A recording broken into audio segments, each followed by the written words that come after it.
Program-program yang biasa Bapak Ibu dengarkan, fasting, puasa dalam bahasa Inggris. Banyak istilah sebelumnya. Ada yang sekian jam puasa, ada yang sampai belasan jam. Ada yang sampai anjuran puasa orang kalau sekarang penelitian terakhir, itu orang kalau kena kanker tumor puasa sampai 72 jam. Sekian hari. Dan terlalu banyak kalau kita ngerincikan ini secara detail tentang masalah nikmat Allah. Termasuk Bapak Ibu, tugas kita adalah hanya mengikuti sistem. Kalau kita lapar misalnya, sistem yang Allah sudah buat, berarti ada sinyal tubuh kita butuh makanan. Yang kita lakukan hanya dua hal. Memilih makanan dan menikmatinya saja. Gak lebih daripada itu. Kan kita sudah tahu satu potong makanan, daging misalnya. Dia mengandung protein, zat besi, lemak, banyak hal-hal kandungannya. Sekarang kita pada saat mau makan, kayak tadi Bapak Ibu misalnya makan siang. Saya mau pengen makan nasi dengan daging misalnya. Lalu kita pilih, lalu kita nikmatin, kita kunyah. Oh iya enak ya. Itu pun hanya sampai di ujung lidah. Pertanyaan sederhana. Pada saat daging itu, sama nasi itu, sama sambal, sama apalah acarnya misalnya. Sudah lewat ukuran sepertiga jari kita ini ke tenggorokan. Apa andil kita Bapak Ibu sekalian? Apakah kita yang memisah-misahkan, oh ini protein buat otot saya, oh ini lemak buat ini. Gak ada sama sekali andil kita. Kita gak pernah tahu mana dari makanan yang kita kunyah dan kita telan akan menjadi bagian nutrisi tubuh kita dan mana yang akan jadi kotoran. Tubuh manusia itu sudah dipelajari, dianggap seperti satu pabrik raksasa. Penuh dengan jutaan pegawai. Yang begitu makanan masuk, mereka sudah bertugas. Yang ini memilah untuk protein, ini untuk otot, ini untuk darah, ini untuk tulang, ini untuk ini dan itu. Kita tidak pernah berpikir, Bapak Ibu sekalian, dalam satu hari, berapa liter cairan yang kita masukkan. Mana kita tahu cairan itu mana yang akan jadi air seni, mana yang akan jadi bagian anggota tubuh kita yang kurang lebih 80% air tubuh kita. Saya yakin mungkin kalau kita tahu, oh ini nanti tetesan air atau tegukan kita yang ketiga akan jadi air seni, kita tidak akan telan. Supaya nggak usah repot-repot kencing gitu ya. Tapi kita tidak pernah tahu itu. Begitu juga dengan makanan tadi, ya sama kita tidak pernah tahu. Berapa banyak makanan yang kita masukkan dari pagi sampai malam. Yang manis, yang asam, yang pedas. Semuanya dikelola dengan begitu rapi dalam tubuh kita. Jadi betul-betul luar biasa kalau kita ingin melihat nikmat Allah ini terlalu besar. Rasa, kebelet saja. Ingin buang air besar, itu sebuah nikmat yang tidak terhingga. Bayangkan kalau kita makan, kita nggak punya rasa kenyang. Maka kita tidak pernah tahu ukuran tubuh kita ini sudah penuh makanan atau belum. Tapi punya rasa kenyang. Rasa kebelet, mau buang air, berarti akan dibuang ampas daripada makanan dan minuman yang tidak dibutuhkan. Kalau kita tidak punya rasa kebelet itu, kira-kira seperti apa? Bukankah dia akan membusuk di tubuh kita? Atau maaf kita mungkin buang air besar, mungkin kecil di jalanan. Karena kita tidak punya rasa itu. Perasaan juga ingin berhenti. Oh udah selesai nih, maaf saya buang air besar atau buang kecilnya. Itu juga nikmat yang besar. Kalau nggak punya perasaan, itu kira-kira berapa lama kita akan duduk di kamar mandi. Karena kita nggak tahu ini sudah selesai atau belum. Dan sekian banyak kalau kita ingin rincikan nikmat Allah subhanahu wa ta'ala. Begitu juga Allah pilih kita di antara semua manusia setelah lahir dan semua tadi perangkat-perangkat yang sempurna itu. Allah tambah lagi dengan nikmat yang paling besar yaitu panduan hidup. Itulah Islam. Tidak semua manusia Bapak Ibu sekalian kenal siapa Tuhannya Allah. Tidak tahu bagaimana cara berdoa. Tidak tahu bagaimana cara ibadah. Tidak tahu mana makanan, minuman, pakaian, pendapatan, pergaulan yang boleh dan tidak boleh. Sebagai orang yang beriman kita sudah tahu mana halal dan mana haram. Orang-orang beriman, kalau mau ditanya tentang kisah manusia yang awal, dengan sederhana dia jawab Nabi Adam. Dari tulang rusuk yang diciptakan istrinya Hawa. Tadinya masuk surga, digoda oleh iblis, diturunkan di bumi bertugas. Semua terincikan dalam Al-Quran. Kita nggak ada keraguan, sudah tahu padahal kita nggak hadir di masa itu. Kalau kita mau tanya tentang umat-umat yang telah Allah binasakan, umatnya Nabi Shu'aib, Nabi Saleh, Nabi Hud, Nabi Lut, Nabi Ibrahim, Nabi Musa, banyak yang Allah binasakan, bisa kita ceritakan kepada anak cucu kita. Karena disampaikan walaupun kita tidak hadir. Kita punya bocoran tentang umat-umat sebelum kita. Kita juga kalau mau tanya di masa hidup kita sekarang, apa yang harus saya lakukan? Apa yang tidak boleh saya lakukan? Kita punya panduan hidup. Kita tahu dalam agama kita dipandu nggak boleh membunuh, nggak boleh menggunjing, nggak boleh memfitnah, nggak boleh memukul. Kita tahu dan kita tahu ancamannya. Sehingga kita tidak berani melakukannya. Dan kalau kita mau melakukan perbuatan kita sudah tahu. Oh kita harus berbakti sama orang tua, berbuat baik sesama manusia, jenguk orang sakit. Dan berzikir, berdoa, membaca Quran. Terlalu banyak perintah-perintah yang sudah diatur. Sehingga kalau kita jalankan itu 24 jam waktu kita semuanya bermakna. Terlalu banyak hal-hal yang kalau kita ingin rincikan gitu ya. Masa depan, banyak manusia tidak tahu apa itu kematian. Bagaimana prosesinya. Siapa yang akan mencabut ruhnya. Kita sebagai umat Islam sudah tahu. Supaya rohnya keluar dengan baik. Biasa kita bahasakan husnul khatimah. Oh dia isi dengan kebaikan-kebaikan amal saleh. Dalam hadis Nabi SAW disebutkan akan datang 3 malaikat bagi orang-orang beriman. Dan semoga insya Allah kita termasuk ini. Kiri kanannya malaikat rahmah. Kasih sayang akan membawa kain kafan dari surga. Dan akan mengatakan hai jiwa yang baik. Kembalilah kepada rahmat Tuhanmu. Maka rohnya keluar. Dengan sangat cepat seperti air dari mulut kendi. Lalu dibungkus dengan kain kafan dari surga. Dibawa ke langit menghadap kepada Allah. Kalau orang kafir. Kita dapat juga bocorannya. Akan datang 3 sosok malaikat. Kiri kanannya malaikat penyiksa bawa kain kafan dari neraka.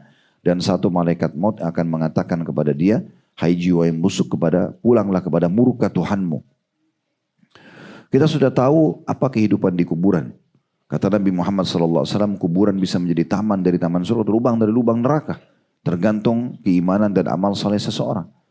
Kita tahu orang mati itu walaupun pindah alam, tapi mereka bisa mendapatkan doa-doa kita. Makanya kita kalau lewat kuburan, kita mengucapkan salam kepada mereka, kita doakan mereka. Orang tua kita yang sudah meninggal, kita sedekah untuk mereka, kita haji buat mereka. Kita tahu semua itu, bocorannya luar biasa. Sampai kita tahu nanti hari kebangkitan, bagaimana dibangkitkan hari kiamat, bagaimana manusia ditimbang amalnya, siapa yang amal solehnya lebih berat dia akan masuk surga, siapa yang dosanya lebih berat dia akan masuk neraka. Dijelaskan sebelum masuk surga kita melewati sirat, jembatan yang tipis dan tajam di atas neraka. Kemudian nanti kita masuk surga. Kalau kita mau tanya nikmat surga dari pintu gerbang, tanahnya, istanahnya, baju-bajunya, pelayan-pelayannya, tempat tidurnya, dipan-dipannya, permadaninya semuanya terinci. Bapak Ibu kalau baca 2 surah Ar-Rahman dan Al-Waqiah, 2 surah yang berdekatan, terinci sekali tentang apa sisa-sisa surga. Dan kalau kita mau tanya sisa-sisa neraka, rinci semuanya. Siksa neraka selalu dirincikan dan selalu terinci luar biasa dalam banyak ayat-ayat Al-Quran juga disebutkan dalam hadis-hadis Nabi SAW. Jadi sebenarnya menjadi seorang muslim itu nikmat yang tidak terhingga. Harusnya Bapak Ibu sekalian kita bersyukur kepada Allah. Ya, karena tidak semua orang punya panduan ini. Tidak semua orang diberikan nikmat seperti kita. Berapa banyak orang yang fisiknya rusak. Berapa banyak orang yang akalnya tidak normal pada saat lahir. Cacat, kita tidak. Berapa banyak orang yang kekurangan makanan, minuman, pakaian. Tapi kita tidak. Berapa banyak orang yang sudah penuh semua itu. Dipenuhi tapi tidak dapat hidayah Islam. Mereka tidak tahu panduan hidup. Ada yang akhirnya ditutupi dengan bunuh diri. Ada yang dengan narkotika. Ada yang segala macam. Berarti di dunia dia rugi. Di akhirat juga dia rugi. Dan saya yakin pada hari ini kita bertemu bersama-sama. Saya meluangkan waktu. Bapak Ibu juga mungkin. Saya tahunya dari majelis ta'lim Hamasa. Lillah gitu ya. Baik. Ini berarti kita semua bertemu di sini dan jauh-jauh Bapak Ibu datang. Saya lihat tadi dengan 2 bus, Masya Allah datang ke sini. Pasti tujuannya adalah karena kita ingin lebih mendalami nikmat yang paling besar tadi yang kita katakan Islam itu. Oleh karena itu kita ikhlaskan niat kita Bapak Ibu sekalian karena Allah Subhanahu Wa Taala. Kalau tadi ada yang datang hanya karena testimoni, mau coba-coba saja gitu ya. Atau seremoni, meramaikan majelis gitu ya. Karena nggak enak diajak oleh teman-temannya misalnya atau hanya ingin jalan-jalan ke Jakarta contoh misalnya ya, semua itu maka diubah niatnya. Niatnya karena kita ingin menuntut ilmu, ingin mempelajari agama Allah, pulang ingin bawa oleh-oleh keimanan yang lebih memotivasi kita supaya setelah ini sampai ajal datang semuanya berisikan ketaatan kepada Allah Subhanahu Wa Taala. Kita sibuk mengisi detik-detik hidup kita yang tersisa kita nggak tahu berapa lama lagi dengan amal-amal saleh. yang nanti tentunya kita yakin akan membawa kita kepada keselamatan abadi di akhirat. Kita akan masuk ke dalam surga Allah yang kita tidak akan pernah pindah lagi setelah masuk ke dalamnya. Tidak ada lagi namanya kematian setelah masuk surga, tidak ada lagi namanya masa tua, sakit, nggak ada lagi semuanya. Semuanya kekal dalam kenikmatan atau khalidina fiha. Nah inilah Bapak Ibu sekalian nikmat-nikmat yang harus kita syukuri dan saya berharap semoga ke depannya setelah hari ini pun kita terus sibuk dengan amal-amal soleh kita, terus hadiri majelis-majelis ilmu, terus isi hal-hal yang bermanfaat. Kalau di masa lalu kita ada hal-hal yang kurang, sekarang disempurnakan. Kalau dosa-dosa, segera kita taubat. Dan ini sebuah nikmat yang tidak terhingga, makanya di pembukaan kita bersyukur Alhamdulillah atas nikmat ini. Selanjutnya kita panjatkan salam hormat kita kepada utusan Allah, Nabi besar Muhammad sallallahu alaihi wa ala alihi wa sahbihi wasallam, manusia yang telah Allah pilih memimpin seluruh anak cucu Adam di hari kiamat nanti. Orang yang sudah Allah sempurnakan fisiknya, ilmunya, imannya, kedudukannya di dunia, menjadi seorang nabi, menjadi seorang ayah, menjadi seorang suami, menjadi seorang pemimpin, saudagar yang sukses. Dan kita diperintahkan untuk menjadikan beliau sebagai suri tauladan dan buah tidak akan jauh dari pohonnya. Kalau kita mencontohi beliau, maka juga kita akan mirip dengan beliau. Mendapatkan kebahagiaan dunia dan juga akhirat tentunya. Dan ini yang kita harapkan, semoga saja kita menjadi pengikut beliau yang setia. Dan tidak hanya di dunia kita berpegang teguh pada sunnahnya, tapi juga di akhirat nanti kita bersama dengan beliau di surga Allah subhanahu wa ta'ala. Baik Bapak Ibu sekalian, selamat datang. Sekali lagi mungkin ini bukan pertama kalinya mampir ke sini. Kami mengatakan ahlan wa sahlan, selamat datang di tempat kami. Ya, kalau yang sudah pernah datang tentunya, kalau yang belum datang pun tetap kami sapa. Ini adalah yang Allah amanahkan di tempat kami. Ada 5 ruko tempat kami beraktivitas di sini. Ada dakwah kami di lantai 3, ada studionya. Dan ada 3 ruko digunakan untuk restoran Timur Tengah ini. Mungkin tadi Bapak Ibu sudah menikmatin makanan kami. Ada juga 1 ruko, semua rata-rata 2 lantai. Itu khusus untuk oleh-oleh Timur Tengah. Lantai 1-nya ada biasa yang dibeli di sana kalau lagi umroh atau haji, kacang-kacangan, kismis, parfum, sejadah. Di lantai 2 mungkin ada fashionnya, pakaian-pakaian. Kemudian ada ruko lagi khusus untuk travel kami, Uhud Tour. Yang kami namakan Travel Uhud ini untuk mengenang peperangan Uhud dan juga Gunung Uhud. Ya. Dan ini insya Allah unit-unit usaha kami sangat terbuka untuk Bapak Ibu. Bukan hanya datang menikmati fasilitas kami, tapi bisa menjadi partner kami. Ya. Jadi insya Allah Uhud Tour itu boleh dibuka. Bapak Ibu bisa menjadi agen kami. Ya. Kalau menjadi agen itu nanti mendaftar di CS kami di bawah, Customer Service. Bapak Ibu hanya sekedar mencari atau mengirim jemaah, nanti akan mendapatkan uang dari situ. Ya. Masalah angkanya nanti bisa ditanyakan ke CS kami. Begitu juga kalau yang di kotanya belum ada kantor cabang, itu bisa menjadi cabang kami. Nanti juga ada akad-akadnya bisa dipelajari dan dilihat di customer service. Dan insya Allah juga bagi yang mau haji, mau umrah, kami punya paket banyak sekali, bisa ikut serta bersama kami nanti insya Allah. Kemudian juga restoran sama, itu juga diberikan peluang untuk bekerja sama, untuk membuka cabang gitu ya. Dan itu juga ada mekanismenya, nanti bisa bicara sama CS, toko juga seperti itu. Dan kami juga masih punya unit-unit usaha lain seperti ada Mawaddah Indonesia. Itu kalau kita bisa bahasakan sederhana sih biro jodoh ya. Dia lebih kepada ta'aruf islami. Dan di dalamnya juga ada wedding organizer. Jadi cara atau mungkin tepatnya sih untuk melayani Bapak Ibu kalau mau acara pernikahan. Ya. Di restoran ini pun biasanya hampir setiap pekan ada saja acara-acara pernikahan. Ya, di blok semua restoran 3 lantai ini sampai ke atas, ya, atau maaf 3 ruko ini, itu kemudian nanti ditutup dan dibuat acara perkawinan biasanya. Atau kalau di tempat lain juga kami punya relasi-relasi yang akan bisa dilakukan gitu ya, atau dikerjasamakan. Dan juga sekian banyak sebenarnya hal-hal yang bisa kita kerjasamakan. Nah, ini kami buka peluang untuk itu Bapak Ibu sekalian. Baik, kita akan membahas tema karena kita baru saja melewatin bulan suci, bulan mulia, bulan Ramadan. Kalau kita pikir Bapak Ibu sekalian, setiap tahun kita lewatin Ramadan. Anggaplah di sini yang hadir misalnya kalau ada yang masih umur 30 tahun berarti sudah 30 tahun dia lalui walaupun dari masa dia bayi lah.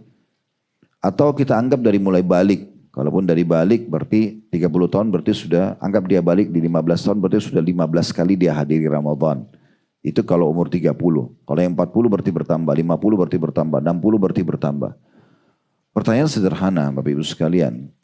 Kenapa bulan Ramadan ini tidak membawa pada perubahan buat kita? Sebagai contoh misalnya, setelah Lebaran, mulai kembali mayoritas umat Islam seperti orang yang malas lagi untuk puasa. Sudah tidak lagi berpikir mengejar keutamaan ibadah kepada Allah seperti dia mengejar di Ramadan. Contoh misalnya membuka puasakan orang. Banyak orang yang puasa Senin Kamis, banyak orang yang puasa 6 hari Syawal, banyak masjid-masjid yang menyiapkan fasilitas tetap buka puasa, atau kita sendiri masih bisa memberikan dan melis di grup kita saja siapa yang sedang puasa dan kita bisa memberikan kepada mereka buka puasa, misal untuk meraih keutamaan membuka puasakan orang. Karena ibadah-ibadah sunnah pun perintah Allah dan tetap pahalanya besar walaupun memang tidak sebesar Ramadan. Berapa banyak orang muslim ya, pada saat Ramadan sibuk membaca Al-Quran, tapi selepas Ramadan sudah tidak lagi menyentuh Al-Quran. Tidak lagi ada program mengkhatamnya. Berapa banyak muslimah di bulan Ramadan tutup aurat, setelah Idul Fitri, kemudian mereka membuka auratnya. Dan sekian banyaklah kalau kita ingin rincikan ibadah ini. Padahal sebenarnya bulan Ramadan Allah jadikan buat kita setahun sekali Bapak Ibu sekalian. Bukan hanya sekedar meramaikan puasa, bukan hanya sekedar meramaikan sholat tarawih di masjid, tapi memang lebih kepada individu kita. Allah mau kita secara pribadi setiap tahun itu mencas iman kita, menjadi orang yang lebih bertakwa, lebih patuh, lebih tunduk kepada Allah. Jadi Ramadan yang kemarin baru lewat ini, itu sebenarnya tujuan utamanya agar Bapak Ibu punya bekal 11 bulan ke depan, mulai bulan Syawal ini, terus Dzulqa'dah, Dzulhijjah, Muharram, Safar, Rabiul Awal, Rabiul Tsani, Jumadil Ula, Jumadil Tsani, Rajab, Sya'ban. Ya, 11 bulan ini sampai Ramadan akan datang, itu Bapak Ibu punya bekal ibadahnya lebih bagus dari sebelumnya. Lebih bertakwa, lebih takut kepada Allah untuk mengerjakan dosa-dosa. Nah itu sebenarnya tujuannya. Sayang sekali banyak umat Islam selepas Idul Fitri begini, mereka seperti meninggalkan semua perangkat ibadahnya di Ramadan kemarin. Ya udahlah, itu sudah lewat di Ramadan. Dan lisannya di saat Idul Fitri kemarin bilang Alhamdulillah, tapi Alhamdulillah ini salah tempat. Karena Alhamdulillah seperti orang yang lepas dari penjara ibadah. Alhamdulillah tidak lagi puasa. Tidak lagi harus tutup aurat. Tidak harus lagi menjaga diri dari yang diharamkan oleh Allah Subhanahu wa taala. Tidak perlu lagi sholat malam.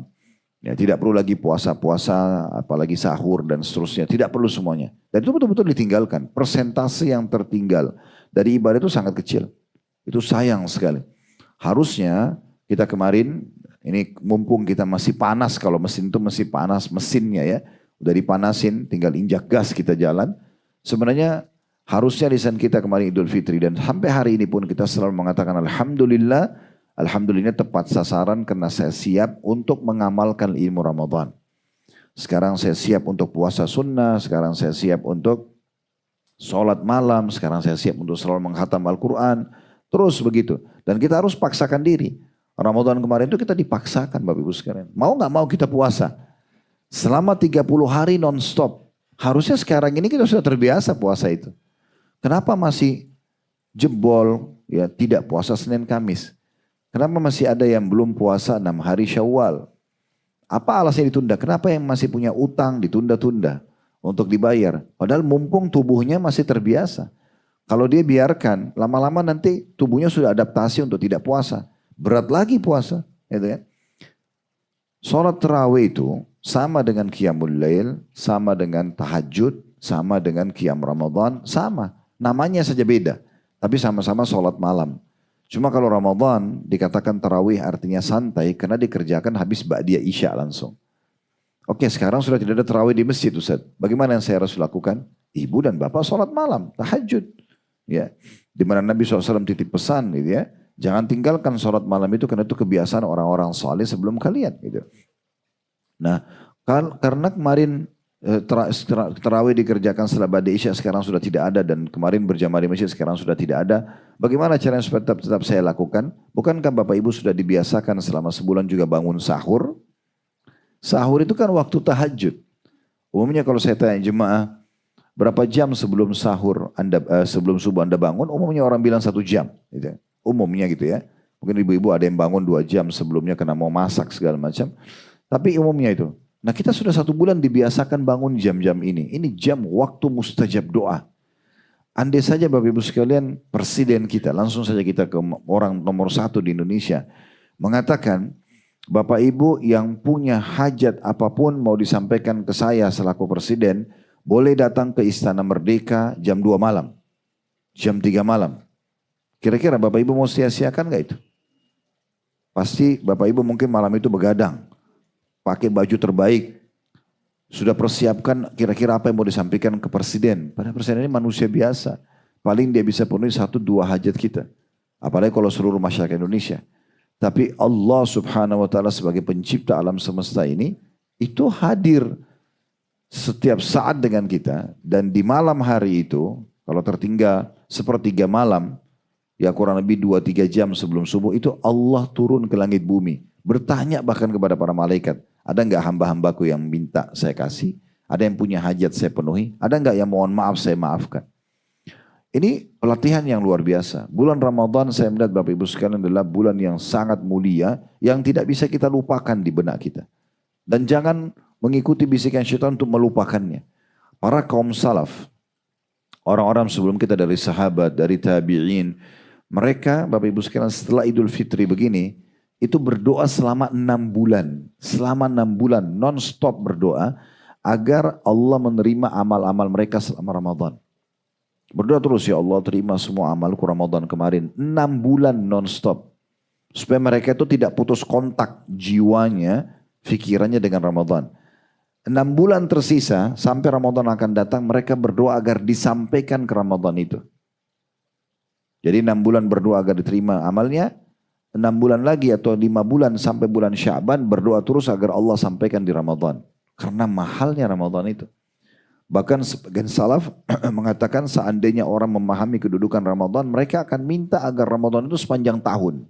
Bukan hanya setahun sekali. Karena besarnya keutamaan yang bisa didapatkan, yang nanti akan memberatkan timbangan amal kita pada hari kiamat. Jadi Bapak Ibu sekalian, mulai sekarang kita coba mengubah persepsi kita tentang Ramadan. Jangan hanya menjadi kenangan saja. Ya udah tunggu aja Ramadan akan datang kalau masih hidup. Baru saya beramal lagi. Tapi bagaimana kita terus berdoa kepada Allah agar dibuat hati kita itu bergejolak. Selalu merindukan Ramadan. Dan amal-amal yang sudah kita kerjakan di Ramadan kita bisa konsisten istiqomah menjaganya. Nah itu pesan penting. Makanya judul kita teman-teman sekalian tentang masalah ya terima kasih Ramadan. Ya, tentang masalah sebenarnya bukan Ramadannya, tapi kita bersyukur kepada Allah Subhanahu Wa Taala dan kita menilai Ramadan sebagai ladang kita untuk bersyukur kepada Allah Subhanahu Wa Taala. Karena memang bulan ini bulan luar biasa. Target utamanya sudah tidak asing sebulan penuh, mungkin saya yakin kita sering dengar dari para ustadz dan kiai kita firman Allah ini. Ya ayyuhalladzina amanu kutiba alaikumus siyamu kama kutiba alal ladzina min qablikum. Ingat targetnya. La'allakum tattaqun. Nah ini yang menjadi target utama Ramadan. Hai orang-orang beriman. Kurang lebih terjemahannya tapi sekalian seperti makna tafsirnya ya. Hai orang-orang beriman. Telah dibuatkan untuk kalian program-program puasa. Program-program ibadah selama bulan Ramadan. Dan diwajibkan kalian kerjakan puasa itu sebagaimana dibuatkan dan diwajibkan orang-orang sebelum kalian. Untuk apa? Agar kalian mencapai tingkat ketakwaan. Supaya kita lebih patuh kepada Allah. 11 bulan ke depan kita lebih patuh dari tahun-tahun sebelumnya. Ramadan akan datang, tingkatkan lagi levelnya. Kalau Ramadan ini kita mengkhatam Quran sekali saja, tahun depan kita harus target kalau masih hidup 2 kali khatam. Begitu terus meningkat. Kalau sekarang kita cuman membuka puasakan 10-20 orang tetangga kita misalnya. Atau kita nyumbang di masjid dekat rumah. Buka puasain sehari mungkin 10 potong kue. Atau misalnya 10 orang atau 20 orang lah. tahun depan saya harus target 100 orang. Dan begitu seterusnya. Kalau kemarin saya sholat tarawih ada yang bolong-bolong, tahun depan saya tidak boleh bolong-bolong lagi misalnya. Itu selalu kita begitu, bergelora ya, bergejolak dalam jiwa kita selalu mau lebih baik dari sebelumnya. Nah itu ketakwaan sebenarnya. Allah Subhanahu wa taala ingin memunculkan di hati setiap orang-orang beriman di bulan Ramadan rasa kenal lebih dekat kepada Allah, menikmati ibadah-ibadah itu. Maka ini menjadi poin utama kita, Bapak Ibu sekalian ya. Dan kita harus tahu bahwasanya Tuhan yang kita sembah di Ramadan itulah Tuhan bulan-bulan yang lainnya. Ya, yang kita kejar keutamanya di bulan Ramadan, sebenarnya keutamaan ibadah-ibadah itu juga kita kejar di luar Ramadan. Ya sholatnya, ya zikirnya, ya baca Qur'annya, ya sedekahnya, ya puasanya, ya umrahnya, semua sama di luar Ramadan pun sama. Cuma di Ramadan itu Allah jadikan sebagai sebuah kewajiban. Karena memang target utama kita diciptakan Bapak Ibu sekalian untuk mengabdi kepada Allah, memang untuk ibadah. Kalau Bapak Ibu tanya saya, Ustaz, untuk apa saya ada di muka bumi ini? Kenapa saya lahir? Maka jawaban sederhana, Allah jawab dalam surah Az-Zariyat, surah nomor 51 ayat 56. Wa ma khalaqtul jinna wal insa illa liya'budun. Aku enggak ciptakan, enggak adakan, enggak lahirkan manusia dan jin di muka bumi kecuali untuk beribadah kepadaku. Memang kita untuk begini diciptakan, untuk duduk majelis ilmu, memang untuk tutup aurat, memang untuk sholat, zikir, berdoa, baca Quran, memang untuk itu. Makan, minum, tidur, ngobrol sama orang-orang itu cuma pernak-pernik kehidupan. Bukan tujuan utama. Kalau orang belum paham ini, maka dia kadang-kadang meninggalkan sholat hanya kena ngobrol sama orang. Kadang-kadang makan tidak perlu tahu apakah itu halal atau haram. Cari pendapatan atau pergaulan tidak perlu tahu itu boleh atau tidak dalam agama. Tapi kalau orang paham tujuan dia diciptakan, maka dia akan lebih hati-hati. Dan kita harus menyembah Allah ini, tunduk kepadanya sampai kita wafat. Kalau mau selamat, maka kita harus menunggu Allah sampai wafat. Itu yang Allah sebutkan di dalam surah Al-Hijr, surah nomor 15 ayat 99. Wa'bud rabbaka hatta ya'tiyakal yakin. Sembah Tuhanmu, tunduk kepadanya, beribadah kepadanya sampai datang kepadamu kematian. Orang yang akan sangat bahagia di hari kiamat nanti adalah orang yang sibuk dengan ibadah semasa hidupnya. Dan orang yang sangat menyesal nanti pada hari kiamat justru orang-orang yang banyak membuang-buang waktu dan tidak mengisi dengan ibadah. Kita sudah tidak asing dengan surah Al-Asr. Wal asr, demi waktu kalian kata Allah. Allah bersumpah dengan namanya sendiri, demi waktu kalian yang sangat terbatas di dunia. Innal insana lafi khusr. Pastikan manusia banyak yang rugi, menyesal. Kecuali siapa? Illal ladzina amanu wa amilus shalihat. Kecuali orang yang sibuk dengan keimanan dan amal salehnya.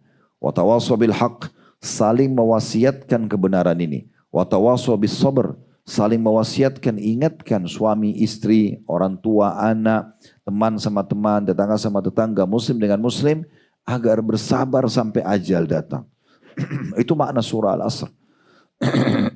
Makanya para sahabat, ridwanullahi alaihim, mereka kalau bertemu Bapak Ibu sekalian, walaupun hanya ketemu sholat, mau bubar sholat dari masjid, misalnya mau ke rumah masing-masing, mereka tetap saling memegang tangan sambil mengatakan ta'al nu'minu sa'ah. Ayo kita tambah iman kita saat walaupun mereka hanya saling mengingatkan surah Al-Asr. Karena orang yang menyia-nyiakan waktunya tidak melakukan ketaatan kepada Allah selama di dunia pastikan akan menyesal. Pasti akan menyesal. Penyesalan orang di akhirat itu ada beberapa golongan. Penyesalan abadi yang pertama adalah orang kafir, musyrik dan orang munafik karena akan masuk neraka selamanya. Tidak akan pernah keluar selamanya. Kemudian yang kedua adalah penyesalan orang-orang beriman tapi dosanya lebih berat daripada amal solehnya sehingga harus masuk neraka dulu. Dan ini penyiksaan tidak berhenti selama 24 jam sampai dosanya bersih. Tidak ada kematian juga. Sebagaimana Allah katakan la yadzuqunal mauta illa mautatal ula. Mereka enggak merasakan mati itu kecuali mati yang pertama. Kecuali mati yang pertama gitu ya. Sehingga tidak ada kematian di neraka. Orang disiksa secara abadi. Sebagaimana orang masuk surga tidak akan rasakan kematian. Dalam sebuah hadis yang sahih disebutkan, nanti kalau ahli neraka sudah masuk neraka, semoga Allah selamatkan kita dari mereka ini. Dan kalau ahli surga sudah masuk ke dalam surga, semoga kita termasuk golongan ini. Maka nanti Allah akan datangkan malaikat di antara surga neraka yang menyeru, wahai penghuni surga, wahai penghuni neraka. Mereka semua bisa dengar suaranya, mereka semua bisa lihat ke arahnya. Bagaimana Allah atur itu Allahu alam, karena miliaran manusia di surga dan di neraka. Lalu malaikat itu mengatakan sambil membawa seekor domba, apakah kalian mengenal ini? Semua ahli surga dan neraka mengatakan iya. Itu adalah maut. Maut itu dijelmakan jadi domba pada saat itu. Dan semua kita mengenalnya. Ya, mungkin karena sudah melaluinya. Kemudian malaikat tersebut menyembelih domba itu. Seraya mengatakan, wahai ahli surga, kekallah abadi tanpa kematian. Gak ada lagi mati mulai hari ini. Dan wahai ahli neraka, kekallah tanpa kematian. Maka ahli surga makin bahagia karena kepemilikannya jadi abadi. Istana yang kita punya sekali kita miliki selamanya. Pohon-pohonnya, pelayannya, bajunya. Kalau di dunia ini kan masih sementara.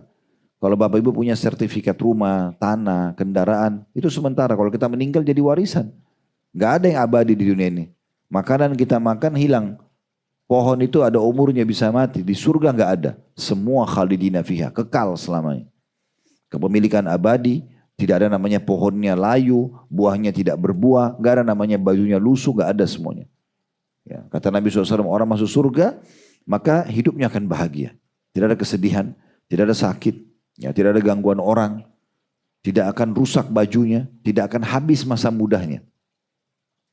Makanan dan minuman yang mereka konsumsi ahli surga, kalau tidak dibutuhkan oleh tubuh, maka tidak ada lagi WC, nggak ada buang air besar, nggak ada buang air kecil di surga. Akan keluar dalam bentuk keringat, dan keringat itu lebih wangi dari kasturi. Nggak ada lagi kesengsaraan sama sekali. Kalau orang masuk neraka sebaliknya, ini penyesalan abadi, apalagi kalau orang kafir, orang musyrik, itu luar biasa. Karena masuk neraka itu susah. Orang disiksa. Sekarang Bapak Ibu sekalian bayangkan kalau ada orang masuk penjara digebukin setengah jam aja. Kan babak belur bisa mati orang kalau setengah jam. Mungkin 10 menit kalau dikeroyokin banyak orang juga bisa mati gitu ya. Luka sana sini. Itu kalau pakai tangan. Kalau pakai alat, pakai besi, pakai apalah dipukul mungkin bisa mati seketika gitu ya. Di neraka itu 24 jam disiksa non-stop. Mau teriak, mau menangis, gak ada urusan. Dalam surat Tahrim Allah menggambarkan khusus malaikat-malaikat penjaga neraka itu ya malaikat-malaikat yang keras, yang kasar dan mereka tidak pernah menolak perintah Allah. Allah bilang pukul-pukul, potong-potong, bakar-bakar, gak ada cerita, gak ada negosiasi. Dalam sebuah riwayat Bapak Ibu sekalian disebutkan nanti ahli neraka itu akan menangis-nangis sampai kalau air mata mereka itu kena tertampung di neraka, itu kalau mau dilewatkan kapal di atasnya bisa lewat. Dan mereka memanggil penjaga neraka, Malik penjaga neraka, pimpinannya dan semua malaikat-malaikat ahli neraka seperti dikenal dengan istilah malaikat Zabaniyah, faliyad'u nadiyah.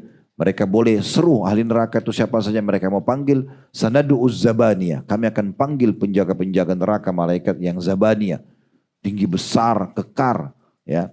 Sampai kata Nabi SAW, satu malaikat Zabaniyah itu kalau orang menunggangi kuda kecepatan tinggi 100 tahun, dari awal pundaknya ke lehernya belum sampai. Saking besarnya malaikat itu. Dan dalam surat Tahrim, surah nomor 66 ayat 6, Allah bilang, alaiha malaikatun syidadun giladun la ya'sunallah ma'amarum ma yafuruna ma yu'marun. Di neraka itu dijaga oleh malaikat yang kasar, yang keras. Gak ada negosiasi.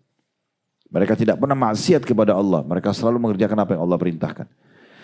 Itu Bapak Ibu sekalian, disiksa 24 jam. Mau tangannya putus, mau badannya hangus, isi perutnya keluar, nggak mati. Selamanya ini bahaya sekali orang kalau tidak paham tentang masalah neraka itu. Dan terus dalam kelalaian-kelalaiannya, tidak mau taubat, ini bahaya gitu. Nah orang-orang yang masuk ke neraka ini, kalau orang kafir musyrik, ya, orang munafik kekal. Ada orang yang lewat dulu ke neraka. Ini orang menyesal yang kedua ini. Orang muslim tapi dosanya lebih banyak. Tidak sempat taubat. Masuk neraka. Sehari saja di neraka itu Allah mengatakan yauma 'inda rabbika ka'alfi sanati mimma ta'udun. Satu hari di sisi Allah, hari akhirat, itu sama dengan 1000 tahun waktu kalian di dunia. Kalau tadi orang digebukin 10 menit, setengah jam bisa mati, maka bagaimana orang disiksa 24 jam non-stop, satu hari akhirat itu 1000 tahun. Gimana susahnya? Dalam sebuah riwayat dikatakan ahli neraka nanti akan panggil Malik dan penjaga-penjaga neraka yang lain. Malah malaikat-malaikat yang mulia ini. Tapi malaikat tidak menjawab mereka selama 40 tahun. tolong bantu kami, tolong minta kepada Allah ringankan siksa, tidak dipedulikan. Setelah 40 tahun non-stop 24 jam disiksa, baru Malik jawab, kalian percuma ngomong sama saya, gak ada gunanya, gak ada negosiasi, tetap disiksa. Lalu apa kata Nabi Muhammad SAW? Ini bocoran buat kita. Dalam hadis yang sahih kata Nabi Muhammad SAW, lalu mereka menyeru Allah langsung. Allah punya sifat Ar-Rahman Ar-Rahim, Maha Pengasih, Maha Penyayang, Latif, lembut, wadud, ya, penuh dengan cinta. Allah punya sifat itu. Tapi banyak manusia lupa, Allah juga punya sifat yang lain. Allah itu syadidul iqab, berat hukumannya, alim, ya. Siksaan Allah itu alimun syadid, menyedihkan, menyakitkan gitu ya, dan keras. Mereka lupa sifat-sifat Allah yang lain sambil mereka bergantung pada sifat rahmat padahal mereka melakukan kemaksiatan, tidak mungkin. Maka mereka menyeru Allah, kata Nabi Muhammad SAW, dan Allah tidak menjawab mereka seumur dunia. Umur dunia ini Bapak Ibu sekalian, ilmuwan sekarang menghitungnya miliaran tahun. Ya. Manusia ini dari Nabi Adam, mulai ayah kita semuanya, itu adalah makhluk terakhir yang Allah ciptakan. Sebelumnya sudah ada jin, sudah ada hewan-hewan, sudah ada tumbuhan, sudah ada semua ini. Umur dunia berapa ribu tahun, berapa miliar tahun kita tidak tahu. Sekarang ilmuwan banyak yang memberikan pendapat-pendapat mereka. Tapi rata-rata mengatakan miliaran tahun. Ratusan miliaran tahun yang lalu dan seterusnya. Kalau seumur itu disiksa di neraka, bayangkan Allah nggak jawab. Disiksa 24 jam non-stop. Setelah itu pun, setelah seumur dunia Allah jawab. Ya. Allah mengatakan dalam surah Al-Mu'minun, dijelaskan masalah itu. Ya. Tinggallah kalian di dalamnya dalam kondisi kalian terhindar dan wala tukallimun, dan jangan pernah kalian bicara dengan saya. Allah nggak mau aja bicara. Maka pada saat itu mereka pun menangis akhirnya sampai kata Nabi Muhammad SAW, air mata mereka itu berganti dengan darah. Itu kondisinya Bapak Ibu sekalian. Ya. Ini baru sebagian kecil yang kami sampaikan tentang masalah penyesalan orang nanti hari kiamat. Ramadan datang mengingatkan kita. Ayo ibadah, ini ibadah punya kenikmatan loh. Di dunia kamu dapat kenikmatan, enak itu orang puasa, terbukti pada saat buka puasa kita senang, kita gembira. Gak ada orang mati karena puasa kecuali ajalnya datang. Di masa kita sekarang bahkan ada program-program yang biasa Bapak Ibu dengarkan, fasting, puasa dalam bahasa Inggris. Banyak istilah sebelumnya. Ada yang sekian jam puasa, ada yang sampai belasan jam. Ada yang sampai anjuran puasa orang kalau sekarang penelitian terakhir, itu orang kalau kena kanker tumor puasa sampai 72 jam. Sekian hari dia puasa, itu nanti kalau tubuhnya nggak masuk makanan, tubuhnya itu akan menghancurkan tumor dan kanker itu sendiri. Itu survei penelitian terakhir gitu. Berarti puasa itu sehat banget. Kecuali orang yang jadikan sebagai beban. Sholat itu enak, nikmat. Tidak ada masalah. Sedekah itu nikmat, ibadah itu nikmat. Dan di dunia kita dapat kenikmatan, di akhirat kita juga dapat kenikmatan. Gitu kan? Dibandingkan orang selalu melakukan pelanggaran-pelanggaran. Makanya kita disuruh untuk menyadari masalah ini.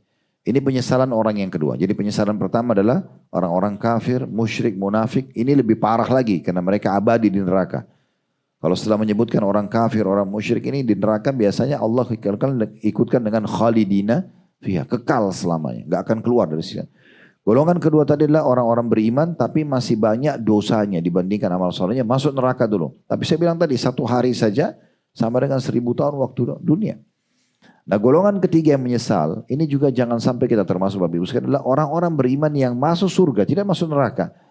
Tetapi dia masuk surga di level tertentu Bapak Ibu sekalian sesuai dengan amalnya. Contoh misalnya, ini contoh saja. Surga misalnya punya 100 derajat, 1 sampai 100. Asal Bapak Ibu tahu, 1 derajat ke derajat yang di atasnya itu jaraknya ratusan tahun. Ya. 1 derajat ya.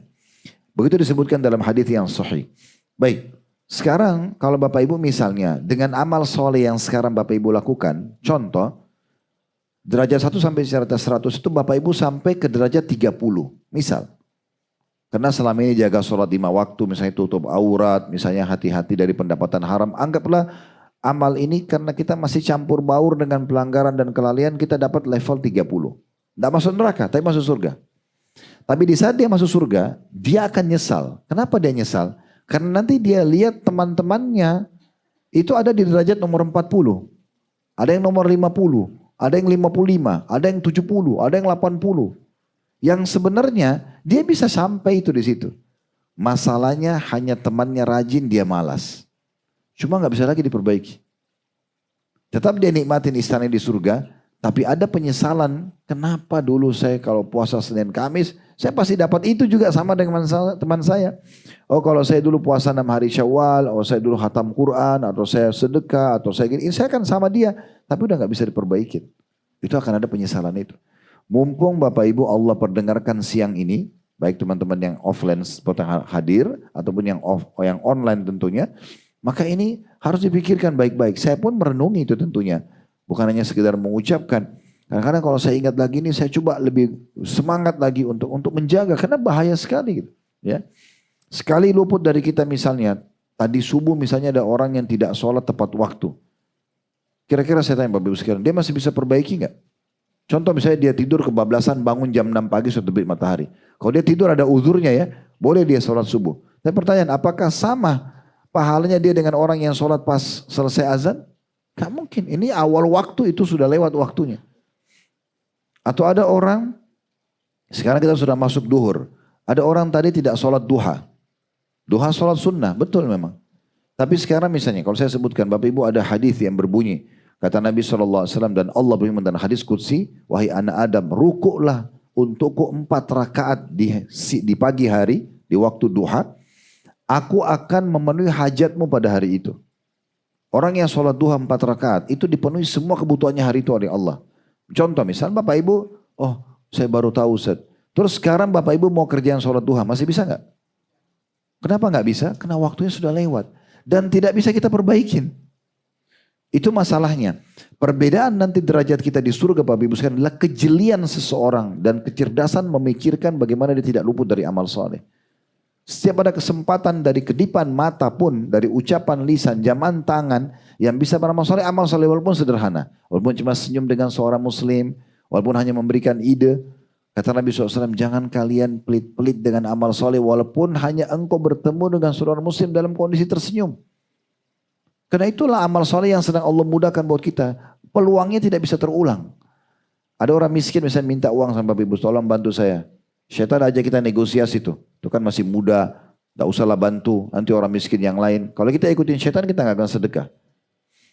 Sekarang Bapak Ibu sekalian, kalau kita mau sedekah lagi, pada saat itu kan ada kesempatan malaikat catat amal soleh. Kalau kita bantu orang itu.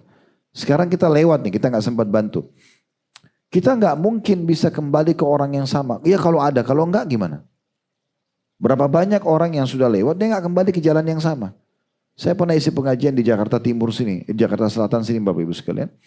Habis sholat duha, habis isi taklim sampai azan duhur, jam 10 sampai jam 12 waktu itu. Pas azan kami tutup pengajiannya, saya keluar gitu. Mobil ada saya parkir depan situ, cuman saya keluar mau ke masjid, mau sholat. Ada azan terdengar di masjid dekat situ. Subhanallah di sebelah majlis taklim itu ada satu ibu kelihatan bajunya kotor sekali, minta bantuan gendong anak. Saya sudah niat mau bantu. Saya pribadi niat mau bantu. Cuma pikiran saya antara bantu ibu ini sekarang atau saya sholat dulu. Karena sudah azan. Saya juga nggak mau kehilangan takbiratul ihram pertama. Mau sholat qobliyah. Mau saf pertama bagi laki-laki keutamanya besar. Mau doa antara azan iqamah yang mustajab. Kan banyak yang kita jangan ketinggalan gitu ya. Karena sekali ketinggalan takbiratul ihram sholat imam. Misalnya kita masuk 1 rakaat. Kita nggak bisa perbaiki sampai hari kiamat. Hari itu dicatat. Khalid ini telat 1 rakaat misalnya. Tidak bisa kita perbaikin. Waktu itu bergejolak dalam jiwa saya antara bantu dengan saya sholat. Saya bilang sama ibu itu, Bu, saya sholat dulu ya Bu. Pikiran saya ibu itu akan nunggu. Sudah saya sholat segala macam, habis sholat dia saya kembali. Memang ibu-ibu juga di majelis saya sudah banyak yang bubar. Saya kembali, yang ibu tadi minta-minta sudah nggak ada. Waktu itu tiba-tiba muncul Bapak Ibu sekalian perasaan dalam hati saya. Dan sampai hari ini saya terus sesali itu. Sudah nggak ada ibu itu. Saya buru-buru merasa bersalah dengan ibu tadi, saya starter mobil, saya mutar 3 kali saya mutar itu, saya nggak temukan ibu yang sama. Lalu saya berkata dalam diri saya sendiri, Subhanallah, Maha Suci Allah. Khalid, berapa lama kau korek uang di kantong untuk beri ke orang miskin ini? Ya kan? Cuma kasih, pergi sholat. Sebenarnya bisa saja. Dan peluang itu nggak terulang. Mungkin kita bisa sedekah ke orang lain, tapi orang ini sudah nggak bisa. Yang tadinya malaikat bisa catat amal itu. Sudah ditangkap pesannya. Jadi Bapak Ibu sekalian, peluang amal soleh itu jangan disia-siakan. Karena catatannya cuma di saat itu. Di Condet ini saya pernah kedatangan tamu, seorang anak muda laki-laki, ngobrol-ngobrol. Kan memang ada durasi waktu sholat berubah ya. Pernah dari jam 12 lewat 10 berubah mundur 12.7, 12.5, nanti akhirnya sampai setengah 12 siang kadang-kadang kalau di Jakarta itu. Dia mundur pelan-pelan. Saya subhanallah waktu itu tidak ikutin perubahan itu, saya masih berpikir oh jam 12 lewat 10. Gitu kan. Tamu duduk ngobrol sampai 12.10 biasanya terdengar suara azan. Kok nggak ada azan nih? Rupanya mikrofonnya masjid rusak. Saya ajak tamu saya, itu kejadian saya pribadi gitu. Ayo kita sholat akhi, ya kita ke masjid. Pas tiba di masjid, itu penyesalan juga bagi ibu sekalian yang kedua yang saya tidak bisa lupakan. Dan itu menjadi cambuk buat saya nggak mau lagi terulang gitu ya. Begitu saya masuk ke masjid, ternyata imamnya sudah sujud rakaat pertama. Saya sudah masuk 1 rakaat. Sambil masuk masjid saya terus muhasabah Bapak Ibu sekalian. Ya Allah, gimana caranya kembali dapat pahala supaya malaikat catat takbiratul ihram pertama. Ini abadi loh ini. Khalid ini masbuk 1 rakaat. Gak bisa kita perbaikin. Gak bisa kita bilang imam ulangi lagi dong dari awal. Gak bisa. Mereka sudah catat masbuk. Dan selamanya sampai hari kiamat. Coba bayangkan. Itu masalahnya di amal soleh itu. Kalau dosa, kita buat dosa 50 tahun pun taubat Allah masih maafkan. Tapi masalahnya amal soleh yang bedakan nanti derajat kita di surga, itu yang gak bisa terulang. Selalu jadikan Bapak Ibu sekalian, peluang amal soleh depan mata kita, anggap itu amal terakhir kita. Anggap setelah saya sholat duha ini, sholat malam ini, sedekah ini, baca Quran ini, majelis ini saya akan meninggal. Bisa saja, kita gak tahu. Ya. Berapa banyak orang keluar rumahnya sehat meninggal di jalan? Banyak. Kami pergi umrah bawa jemaah, ada yang berangkat sehat. Sebelum pulang meninggal, subhanallah. Bulan Oktober kemarin ada, rahimahullah sahabat saya Dr. Abdul Aziz dari Makassar meninggal wafat. Pergi bersama kami umrah plus Aqsa, selesai umrah. Malamnya masih makan malam sama saya. Besok subuh habis sholat duha sehat, sholat subuh sama saya. Jam 8 pagi saya disampaikan sama tim udah masuk rumah sakit. Jam 10 pagi sudah meninggal. Subhanallah. Ya. Ini sekarang baru Ramadan kemarin kami pulang umrah, ada satu bapak nggak bisa pulang, sakit, masuk rumah sakit. Kemarin saya diberitakan meninggal, wafat. Ya, dikubur di Mekah. Ajal kita nggak pernah tahu. Tapi alhamdulillah sih husnul khatimah, meninggal di sana lagi ibadah gitu ya. Tapi maksudnya berapa banyak orang yang tidak menyadari kalau dia akan meninggal dunia. Jadikan setiap peluang amal soleh, setiap orang minta, tidak usah negosiasi, kasih saja. Tugas kita kalau orang minta, kasih, bukan negosiasi. Masih muda, bohong atau enggak. Bukan itu tuh syaitan semua. Orang minta kasih, kita lebih mulia. Kata Nabi SAW, tangan di atas lebih mulia daripada tangan di bawah yang memberi. Dan dicatat oleh malaikat. Ada kesempatan sholat walaupun 2 rakaat. Sholat malam, bangun menjelang subuh. Walaupun cuma 2 rakaat sholat, walaupun witir 1 rakaat. Itulah peluang yang Allah kasih. Ada kesempatan buka Al-Quran, ada aplikasi Al-Quran. Lewat di HP kita, baca 2-3 ayat. Tidak apa-apa setelah itu jawab WA. Tapi itulah peluang ibadah kita. Jadi harus jeli Bapak Ibu sekalian, karena ini nanti akan menentukan derajat kita di surga. Ada penyesalan orang ketiga tadi di surga itu, nanti kalau masuk surga, karena dia sebenarnya bisa lihat masuk surga tapi sudah nggak bisa karena dia terlanjur dapat derajat yang ke-30. Nggak bisa lagi pindah. Salah satu makna firman Allah tentang surga khalidina fiha, kekal di dalamnya itu ada 2 maknanya ya. Kekal artinya tidak akan keluar selamanya. Makna yang lain adalah kekal di derajatnya. Dia nggak naik lagi ke yang lain. Nggak bisa lagi kita pindah. Gitu. Nanti kita tinggal nyesal lihat, oh itu teman saya memang di dunia suka sekali ke majelis taklim itu, suka sekali sedekah, ibu itu memang baik banget, bapak itu baik banget. Tapi itu nggak manfaat kalau kita puji dia. Sekarang di surga kita lihat dia, oh dia lebih tinggi. Baru kita bilang, coba saya dulu seperti dia. Tapi nggak ada gunanya.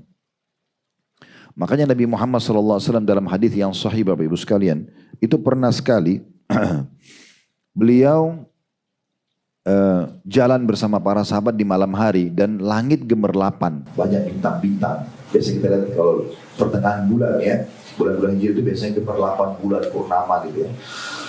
Maka Nabi SAW mengatakan nanti demi zat yang jiwaku dalam genggamannya di surga, kalian akan lihat istana-istana sebagaimana kalian lihat bintang-bintang itu. Nanti kita di istana kita Bapak Ibu sekalian, kita bisa lihat istana orang lain tapi cuma seperti bintang-bintang itu. Terang tapi kita nggak tahu apa di sana fasilitasnya, jaraknya terlalu jauh untuk kita ke sana. Maka para sahabat mengatakan, ya Rasulullah, apakah itu istana para nabi-nabi? Kata Nabi Muhammad SAW, bukan. Orang soleh dari umatku. Kita bisa dapat itu. Asal mau bekerja dan beramal saleh. Nah itu pelajaran Ramadan kemarin. Kita betul-betul dipadatin jadwal itu ya. Mulai azan subuh sampai azan maghrib. Puasa itu. Berapa jam kita puasa? Ibadah kan? Buka puasa ibadah. Sementara kita istirahat sudah ada sholat maghrib, ada isya, ada qobliyahnya, ada ba'diyahnya, ada sholat tarawih. Sebentar kita istirahat sudah sahur. Hampir dikatakan 24 jam selama Ramadan kemarin padat dengan ibadah. Sedikit kegiatan kita yang lainnya. Walaupun kita ada lagi puasa, misalnya lagi jalan, lagi duduk, tapi kita berada di bahtera pahala puasa. Gitu kan? Karena mulai azan subuh sampai azan maghrib, kita terus pahala puasanya kan jalan. Walaupun kita duduk, kita ngobrol, tetap aja pahala puasanya jalan. Jadi memang dipadatin oleh Allah Subhanahu Wa Taala. Itu tujuannya supaya kita tetap terapkan sesudahnya. Itu pesannya Bapak Ibu sekalian. Jadi penting sekali dan kita harus sadar Bapak Ibu sekalian. Kayak saya dan teman-teman dai lain tidak mungkin datang ke rumah Bapak Ibu ingatin setiap hari. Kita harus cerdas. Menangkap sebuah pesan dari Allah SWT. Bisa sebuah nasihat dari seseorang. Kita dapat cuplikan di handphone kita, ceramah misalnya. Kita lihat Al-Quran lalu tersentuh untuk membacanya. Kita lihat orang miskin tersentuh untuk bersedekah. Jangan disia-siakan. Karena enggak terulang peluangnya. Tidak terulang peluang amal saleh. Ibnu Katsir, seorang ahli tafsir. Pada saat menafsirkan surah Al-Hijr tadi yang saya bacakan, surah nomor 15 ayat 99. Wa'bud rabbaka hatta ya'tiyakal yakin. Sembah Tuhanmu dan konsisten sampai datang kepadamu kematian. Beliau mengatakan ayat ini menunjukkan bahwa ibadah seperti sholat dan yang semacamnya wajib dilakukan selama-lamanya. Selama hidup. Gak boleh berhenti. Gak boleh bosan. Gak boleh malas. Tapi Ustaz kalau lagi malas gimana? Lawan. Bisikan syaitan lawan. Sekarang Bapak Ibu bangun tidur, lagi malas sholat. Coba langsung, enggak saya harus lawan, saya kamar mandi, saya wudhu. Enggak bisa, setan enggak bisa buat apa-apa. Saya sering luruskan di pengajian, sebagian orang-orang kita sering bilang gitu kan, setannya kuat nih. Mana setannya kuat? Coba mana buktinya? Emang setan menjelma di depan Bapak Ibu cekik kalau kita mau sholat? Atau kaki kita dirantai? Sama sekali. Setan itu lemah. Kata Allah SWT, inna kaida syaitani kana dhaif. Tipu daya syaitan itu lemah banget. Lemah. Dia cuma bisikin kok. Udahlah gak usah sholat nanti aja. Kitanya yang memang mau jadi temannya syaitan. Oh iya gak apa-apa ikutin aja deh. Coba kalau kita langsung berdiri langsung sholat. Kita mau sedekah. Udahlah itu orang pura-pura bohong. Saya gak mau tahu. Saya sedekah aja. Allah perintahin. Udah selesai. Gak bisa buat apa-apa syaitan. Itu sangat lemah. Jangan dibesar-besarin. Gitu kan. Kalau syaitan kuat kira-kira Bapak Ibu masih bisa datang ke sini ikut pengajian. Masih bisa kita sholat, masih bisa kita puasa. Enggak ada yang bisa kita kerjakan. Terlebih lagi Allah sudah berikan kita peluang luar biasa. Di mana kita tinggal baca isti'adzah. A'udzubillahi minasyaitonirrajim. Begitu datang bisikan syaitan ngajak kita buat dosa atau malas ibadah. Baca isti'adzah. Aku berlindung kepada Allah dari syaitan yang terajam. Rajam itu dilempar dengan panah-panah api.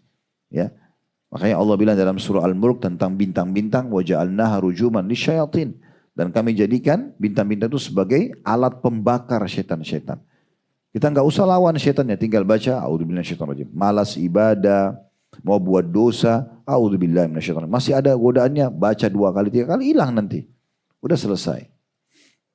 Hasan Basri rahimahullah seorang ulama tabi'in berkata, wahai kaum muslimin, rutinkanlah beramal. Lalu beliau ulangi lagi, rutinkanlah beramal. Konsisten, paksakan dalam ibadah itu. Ingatlah, Allah tidaklah menjadikan akhir dari seseorang beramal selain kematiannya. Memang kita nggak boleh berhenti beramal sampai mati. Detik terakhir pun selama masih bisa syahadat, bisa la ilaha illallah, bisa zikir, bisa apa saja. Sebelum malaikat cabut ruh, lakukan. Nggak ada yang ditunda bagi seorang muslim. Kata beliau, ingatlah, Allah tidaklah menjadikan akhir dari seseorang beramal selain kematiannya. Ketahuilah, bila syaitan melihatmu rutin dalam beramal. Saya Bapak Ibu lah contoh sini berjilbab. Mudah-mudahan konsisten ya, istiqomah. Ibu sudah pegang nih, enggak saya pokoknya mau tutup aurat, saya enggak mau tahu, Allah larang. Kalau syaitan lihat itu Bu, syaitan tidak akan goda ibu lagi di jilbabnya. Dia akan cari mana yang lemah. Misalnya ibu lemah di sholatnya, nah gitu. Baru dia goda sholat kita. Lemah di puasanya, lemah di zikirnya. Dia akan gitu. Kata Hasan Basri begitu. Dia bilang apa? Ketahuilah bila syaitan melihatmu rutin dalam ibadah tertentu atau beramal, maka ia pasti akan menjauhimu. Setan akan jauh dari orang yang rajin ibadah karena percuma digoda nggak mempan. Gitu. Lalu dikatakan, namun bila setan melihatmu beramal, lalu engkau meninggalkannya. Kayak Ramadan kemarin semangat, sekarang sudah mulai kendor sendiri. Itu peluang tuh bagi setan. Mirip kalau kita lomba lari, kita sudah menang nih. Terus tiba-tiba kita jadi lambat larinya, musuh kita buat apa? Tadinya dia patah semangat, dia jadi semangat. Oh ini sebentar lagi saya kalahin ini. Dia akan semangat. Tapi kalau kita terus semangat, setan tidak bisa buat apa-apa. Musuh kita nggak bisa buat apa-apa. Lalu kata beliau, kalau syaitan melihatmu justru pernah mengerjakan amal lalu meninggalkannya, maka syaitan akan lebih tamak untuk menggodamu.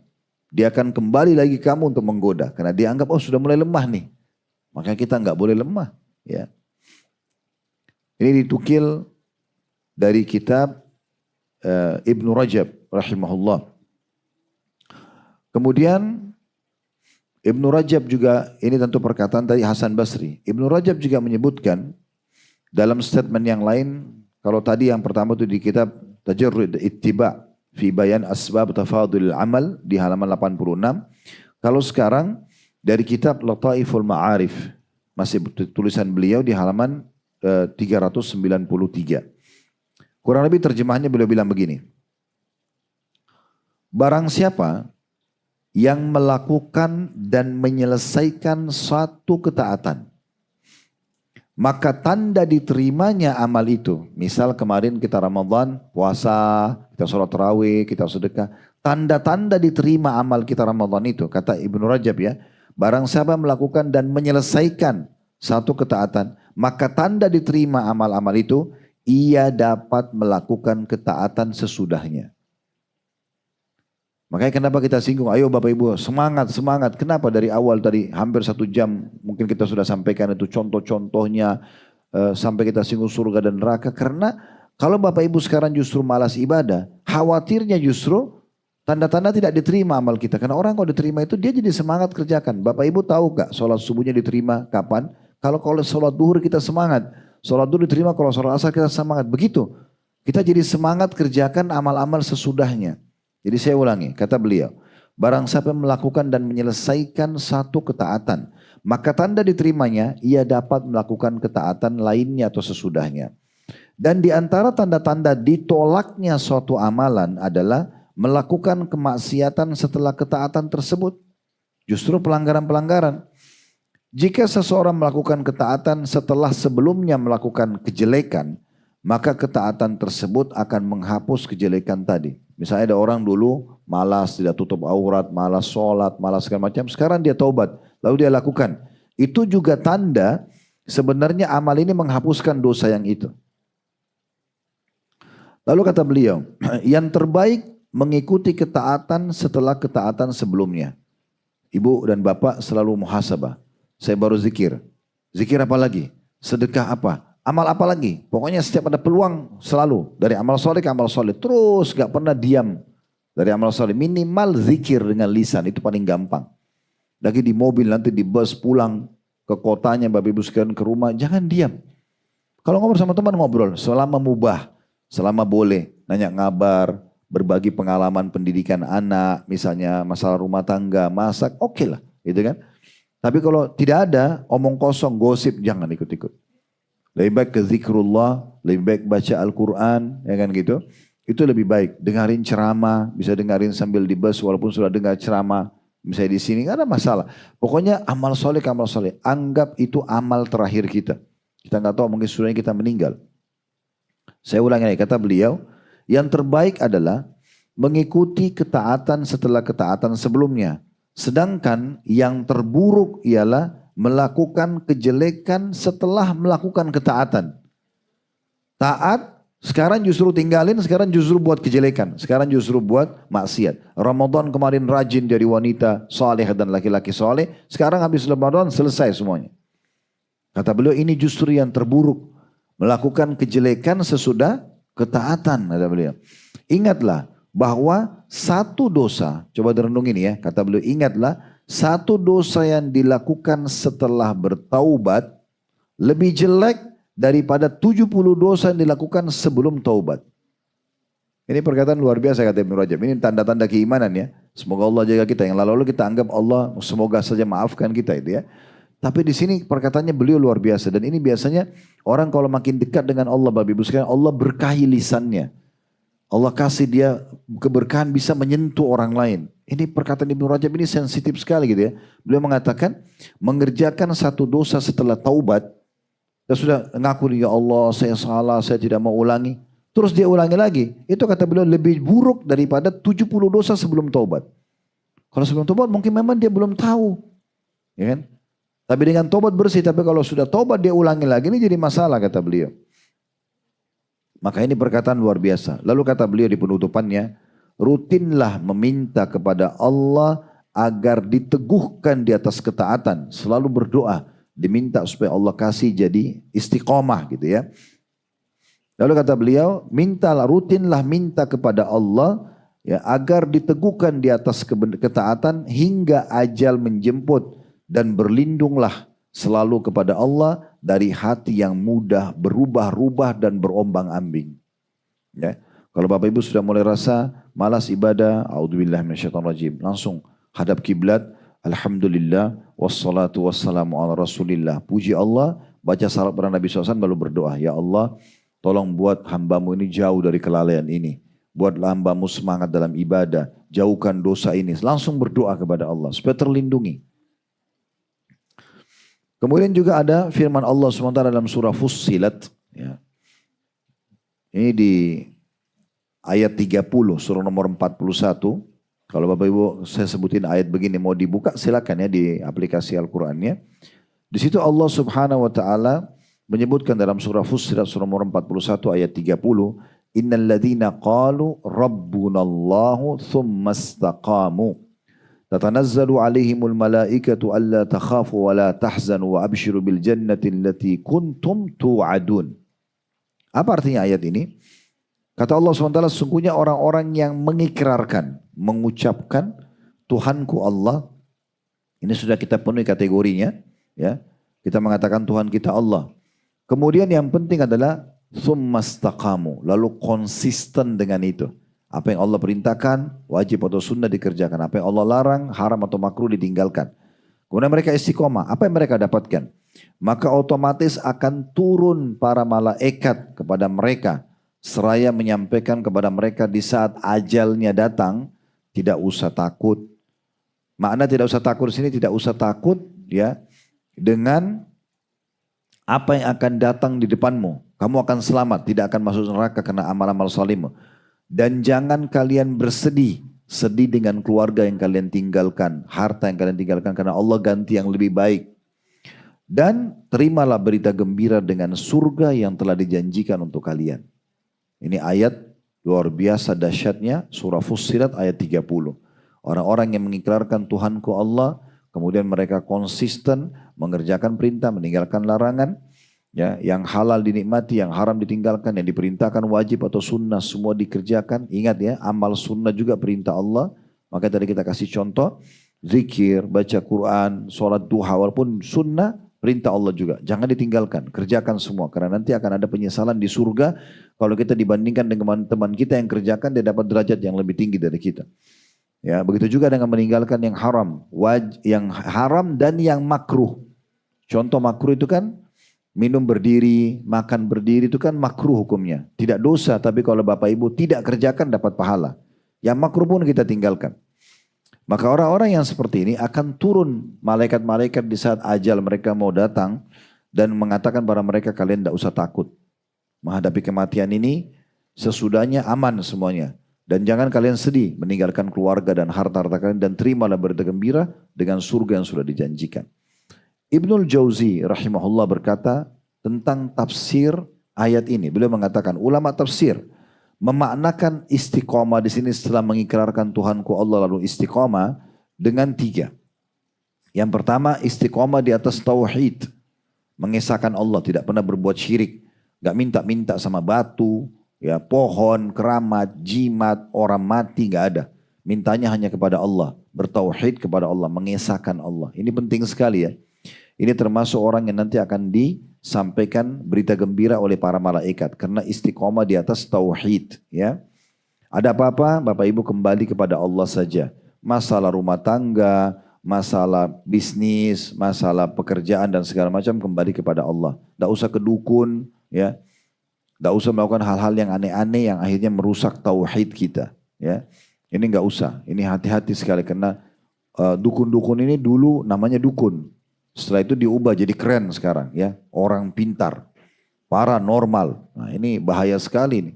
Supaya orang mau percaya. Padahal sebenarnya ini tidak benar semuanya. Sampai kata Nabi SAW sampai mendatangi dukun, peramal, penyamun, penyihir. Bertanya, tanya saja.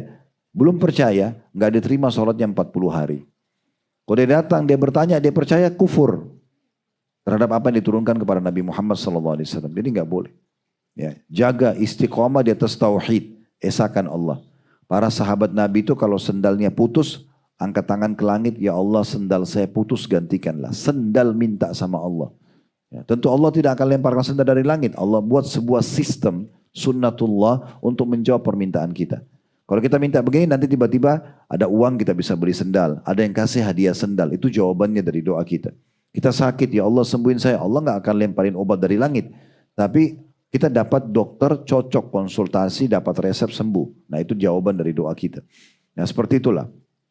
Jadi istiqomah Bapak Ibu sekalian dalam tauhid. Yang kedua kata Ibnu Jauzi, istiqomah dalam ketaatan dan menunaikan kewajiban Allah. Apa yang Allah perintahkan semua dikerjakan. Apa yang Allah larang semua ditinggalkan. Yang ketiga istiqomah di atas ikhlas dalam beramal hingga maut menjemput. Maksudnya tetap istiqomah sampai salah seorang di antara kita meninggal dunia. Nah itu yang disebutkan oleh Ibnu Al-Jauzi rahimahullah.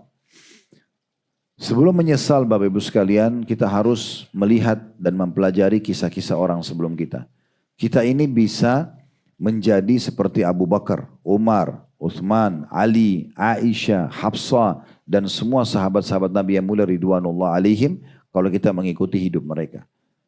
Kenang kisah-kisah mereka supaya kita bisa menciplak hidup mereka. Tapi kita juga bisa sebaliknya, bisa menjadi Abu Jahal, Abu Lahab yang meninggal dalam keadaan kafir. Ya, ada orang juga yang di masa Nabi SAW masuk Islam lalu murtad, ada, gitu kan? Mereka tidak istiqomah dalam kebenaran, yang masuk Islam kemudian murtad itu tidak istiqomah, meninggal dalam keadaan kufur. Ya, maka orang-orang seperti ini ada juga. Kita tinggal tentukan jalan. Mau seperti orang-orang yang selamat atau kita menjadi orang-orang yang celaka. Nah, cara yang terbaik adalah pelajari tentang kisah orang-orang soleh ini supaya kita bisa melihat bagaimana mereka konsisten, bagaimana mereka mengisi hidup hari-harinya gitu ya. Nabi Muhammad SAW mengajarkan kepada kita semua. Beliau seorang Nabi. Kalau Bapak Ibu bilang, tapi saya mau, ada nggak contoh selain Nabi? Ada para sahabatnya. Ada para tabi'in, generasi setelah sahabat. Ada para tabi'in yang komitmen menjaga sunnah-sunnah Nabi SAW. Ada mereka. Ya seperti itulah. Ada sebagian salaf Bapak Ibu sekalian, kalau sudah mencapai 40 tahun, itu dikukir kisah begitu ya. Mereka sudah tidak lagi tidur di atas tempat tidurnya. Tapi sengaja mengubah tempat tidur yang lebih biasa supaya tidak terlalu banyak tidur malam. Jadi nggak ketinggalan sholat malam. Ada di antara mereka, disebutkan dalam sebuah kisah nyata, dia pas 40 tahun Bapak Ibu sekalian dikenal dengan orang gila di Masjid Nabawi. Masjid Nabi di Madinah. Jadi di Madinah itu dikenal dia sebagai orang gila. Dia dulu pengusaha sukses, terus tiba-tiba kayak stres atau orang jadi kayak orang gila, terus dia tinggal di Masjid Nabawi. Dan orang tinggalkan karena dianggap dia orang gila. Dia bersih-bersih masjid, segala macam. Ini bertahun-tahun berjalan orang kira dia orang gila. Sampai ada satu anak muda dari Irak datang. Dia berkunjung ke kuburan Nabi, jenguk datang ziarah kuburan Nabi, kemudian dia sholat di Masjid Nabawi. Nah karena waktu itu Masjid Nabawi belum seramai sekarang. Orang anak muda ini salaman, kenalan sama orang yang rutin sholat 5 waktu. Tapi setiap anak muda ini dekatin orang yang tua tadi, yang dianggap gila itu selalu dia buat dirinya kayak orang gila, kayak ngomong sendiri segala macam. Tapi anak muda ini curiga, selama 3 hari dia dalam masjid, dia memperhatikan gerak-geriknya orang yang dianggap gila ini. Kalau setiap ada yang ajak omong dianggap gila, tapi kalau tidak ada yang ajak omong, dia baca Quran, sholat selalu di saf pertama. Kalau orang semua kosong dari masjid, dia bersihkan masjid. Terus yang unik kalau malam dia ziarah kuburan baki. Orang yang dianggap gila ini. Kata anak muda ini nggak mungkin orang gila ini. Orang gila nggak mungkin begini, ibadahnya rapi sekali. Baca Quran, zikir, sholat selalu di saat pertama, berdoa, bersihin masjid. Ini perlu amal soleh orang normal ini. 3 hari diikutin terus sama dia, sama kegiatannya. Yang kaget dia pada saat malam hari Bapak Ibu sekalian, di kuburan Baqi, orang yang dianggap gila ini mengatakan, ya Allah, apakah belum tiba waktunya? Selalu begitu yang diucapkan sama dia. Kemudian dia kembali lagi ke Masjid Nabawi. Maka yang terjadi Bapak Ibu sekalian, pada saat itu anak muda ini mau pamit pulang ke Irak. Lalu dia pamit sama semua orang, begitu terakhir dia sengaja biarkan orang yang dianggap gila ini terakhir. Begitu yang orang gila ini mau disalamin, lalu dia mengatakan, Paman saya mau pamit. Lalu orang itu pura-pura gila kayak ngomong. Dia bilang, Paman jangan tipu saya. Saya tahu Anda bukan orang gila. Waktu itu memang anak muda ini kebetulan ngomong, dia tunggu masjid sudah kosong. Kemudian dia ngomong sama orang yang dianggap gila ini. Karena orang ini tidak tinggalkan masjid, di situ terus. Jangan Anda tipu saya sebagaimana tipu orang lain. Saya yakin Anda bukan orang gila. Dan Anda perlu tahu selama 3 hari saya di sini, saya dari Irak, saya awasin gerak-gerik Anda. Gak ada gerak-geriknya orang gila pada Anda ini, gak ada. Anda baca Quran, Anda sholat tepat waktu, Anda ziarah kuburan Baqi, Anda berdoa antara azan iqamah. Orang gila dari mana ini? Kagetnya anak muda itu pada saat itu orang ini tiba-tiba menghadap kita lalu mengatakan, apa benar yang kau lakukan? Kau sudah memantau kegiatan saya selama itu? Dia bilang iya. Dan saya yakin Anda bukan orang gila. Tolong ceritakan kepada saya apa yang terjadi. Maka di saat itu orang gila yang dianggap gila itu bicara Bapak Ibu sekalian. Bilang wahai anakku, karena sudah berumur dia, sudah mungkin 60 tahunan. Dia bilang waktu saya mencapai umur 40 tahun, sekitar 20 tahun yang lalu. Saya melihat diri saya di cermin dan saya menemukan ada satu jenggot saya berwarna putih. Di saat itu saya mulai berpikir tanda-tanda kematian saya. Maka saya melihat semua usaha saya sudah jalan. Anak-anak saya juga semua sudah saya didik. Saya nggak bisa lagi begini. Karena setiap hari cuma sibuk urus kerjaan ini. Kapan saya bisa ibadah fokus gitu. Maka saya sengaja mengambil langkah seakan-akan saya gila. Supaya keluarga saya tinggalkan saya. Tidak ada lagi yang urus saya tinggal di masjid. Toh juga saya pantau dari jauh anak-anak saya berjalan semuanya. Itu ijtihad ya. Upaya dia sendiri. Tapi yang kita ambil pesannya. Bagaimana orang ini segera selamatkan dirinya. Sehingga selama 20 tahun gak pernah ketinggalan sholat 5 waktu di masjid. Tiap hari bersihin masjid Nabi. Selalu berdoa antara azan dan iqamah. Tiap malam bisa ziarah kubur. Ini luar biasa. Hanya karena dia lihat satu jenggotnya berwarna putih. Sudah berapa banyak uban yang muncul di rambut kita, kita tidak sadari. Sementara memang salah satu makna Al-Quran. Wa qad ja'akumun nadhir. Dan telah datang kepada kalian peringatan-peringatan. Itu kata ulama tafsir, satu tanda-tanda kematian adalah adanya uban. Mulainya bertambah umur. Adanya anak-anak yang menjadi generasi pengganti kita. Dulu waktu kita masih kecil, itu tanda kematian orang tua kita. Sekarang kita punya anak, tanda kematian kita. Karena mereka akan gantikan kita sebagaimana kita gantikan orang tua kita. Berapa banyak tetangga, orang yang kita kenal, hidup Ramadan tahun lalu, Ramadan ini sudah tidak ada. Dan seterusnya. Nah ini semua tanda-tandanya. Oleh itu Bapak Ibu sekalian, orang harus segera menyelamatkan dirinya. Ya. Jangan tunggu Bapak Ibu sekalian, waktu sudah tidak ada. Sekarang kalau misal, maaf, yang hadir di sini, tadi saya kasih contoh yang paling mudah, misalnya 30 tahun contohnya. Itulah umur dia yang sebenarnya. Kalau ada yang 40, 50, 60, berarti itulah umur kita yang sebenarnya. Sekarang pertanyaan sederhana. Apa yang bisa menjamin kita masih bisa hidup seumur yang sudah kita lalui? Contoh misalnya saya sekarang 50 tahun. Apakah, siapa yang jamin saya masih bisa hidup 50 tahun ke depan? Yang benar adalah saya menyadari umur saya sudah lewat 50 tahun. Itu yang benar. Sisanya sehari, 2 hari, semua kita tidak tahu. Kalau Allah kasih 2 kali lipat lagi, alhamdulillah. Tapi kalau tidak, toh semua orang akan meninggal. Kalau nabi-nabi aja meninggal bagi kita. Jadi harus sadar sebelum terlambat ini. Karena kalau sudah terlambat, meninggal, menyesal, gak ada gunanya. Sudah kita jelaskan tadi bagaimana ada orang yang menyesal pada hari kiamat. Ada kisah seorang wanita di Irak, Bapak Ibu sekalian, dikenal dengan Ujrah si buta.